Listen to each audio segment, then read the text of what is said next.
qu'il est l'heure de l'information, l'heure de la revue de presse, de la voix de la démocratie congolaise.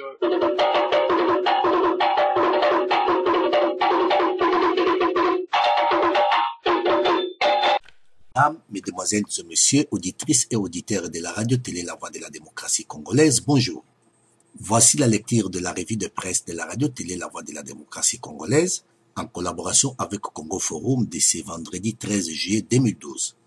Depuis Stockholm, capitale de la Scandinavie, José Kapajika. Les journaux congolais paris ce vendredi à Kinshasa continuent de rapporter les développements de la situation et toute la tension qu'elle crée dans le pays. Est et les églises.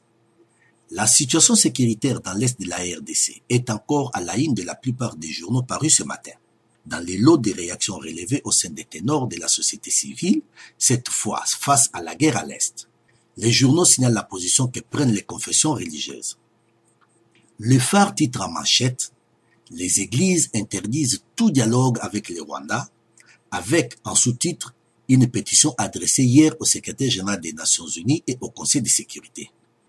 Il revient sur la déclaration des confessions religieuses congolaises qui appelle à réagir à la guerre d'agression que les Rwandais imposent injustement à la mère patrie.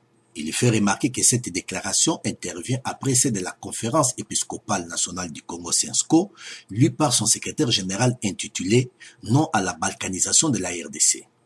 Réunis dans la salle des conférences internationales du Centre interdiocésain catholique, hier jeudi 12 juillet dans l'après-midi, rapporte le quotidien, les dirigeants de toutes les confessions religieuses congolaises ont fait une déclaration devant la presse pour protester avec fermeté contre l'agression rwandaise.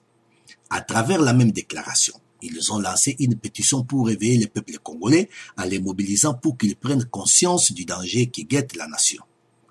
Sans les moindres détours et dans un langage clair comme l'eau de source, commente le journal, les chefs religieux du Congo demandent dans cette pétition intitulée « Le peuple congolais exige la répression des crimes commis par la démocratique du Congo à la communauté internationale, notamment aux Nations Unies, de condamner le Rwanda pour son agression contre la RDC et de prendre une résolution portant arrestation et poursuite judiciaire contre tous les criminels de guerre au Congo cités nommément dans les différents rapports des Nations Unies. » Est et Parlement.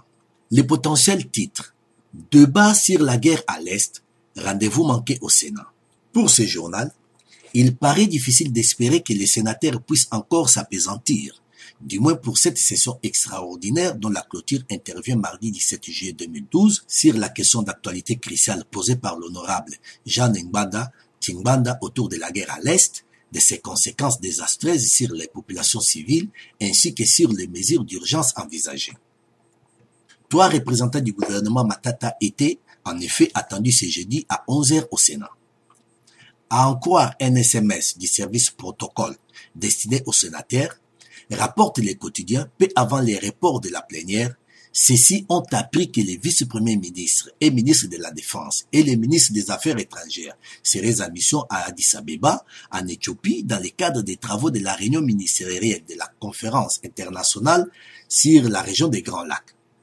La prospérité indique que le ministre de l'Intérieur, pourtant signalé à Kinshasa, n'appuie celles et ceux, en l'absence de ces deux autres membres du gouvernement invités à la Chambre haute du Parlement, répondre aux multiples préoccupations des sénateurs comme initialement prévu. Les causes de la guerre. Le potentiel titre « Gestion transfrontalière des ressources naturelles. Guerre dans l'Est, Crisis Group se trompe d'analyse. » Pour les potentiels, ICG préconise une gestion commune des richesses congolaises. Aussi curieux que cela puisse paraître, cette proposition tombe dans un cas où les bénéficiaires de ces partages sont réputés moins dotés par la nature en ressources naturelles. On fait de leur manque ou insuffisance un droit pour eux et une obligation pour la RDC. C'est là que l'analyse d'ICG cloche, fait remarquer le journal.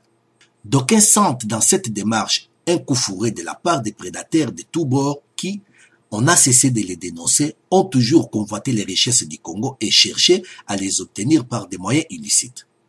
Le potentiel relie son commentaire sur l'avis de l'international Crisis Group à la réflexion de son éditorial. La malédiction de la richesse, la résurgence des tensions dans l'Est n'a rien à voir avec une quelconque question d'identitaire. Elle est juste l'effet des forces obscures nationales et étrangères qui n'ont pour seule ambition que de prendre possession par la force des richesses de la RDC. Et le potentiel conclut avec la lourde considération suivante. Il faut rompre ces liens de la malédiction de la richesse en vue d'en faire non une arme de déstabilisation de son territoire, mais plutôt un puissant levier de développement pour bâtir une nation forte, prospère et prête à riposter à toute agression d'où qu'elle vienne. Le Phare a lui aussi épinglé cette question de la fatalité des richesses de la RDC. Le journal présente sur plusieurs pages tout un dossier autour de cette problématique dans lequel est considéré particulièrement le pétrole de la RDC. Le titre est « Dossier, l'or noir du Congo, risque d'instabilité ou opportunité du développement ». Et le tout est largement inspiré précisément du rapport des ICG. Médias. Mais comment réagir devant cette situation? Se pose. Les atermoiements sont tels que le milieu politique paraisse désemparé. Ainsi, la formation politique proche le PPRD a osé pour sa part organiser une matinée politique pour appeler à une mobilisation générale face à la guerre de l'Est, manifestation qui aura malheureusement commis l'impair de verser dans ce que d'aucuns ont pu qualifier d'incitation xénophobe. Le rectificatif n'a pas tardé, puisque le pouvoir a vite remis des pendules à l'air en fustigeant les dérapages xénophobes du PPRD. Le Phare titre son article sur le sujet « Mobilisation générale, les gouvernements désavouent le PPRD ». Le Potentiel rapporte cette situation dans son article titré « Mobilisation autour de la situation dans l'Est du pays, les dérapages du PPRD ». On a même trouvé un bouc émissaire à sanctionner pour cette malencontreuse action, ainsi que les rapporte un autre article du Potentiel intitulé « Médias, le directeur général de la RTNC suspendu de ses fonctions ».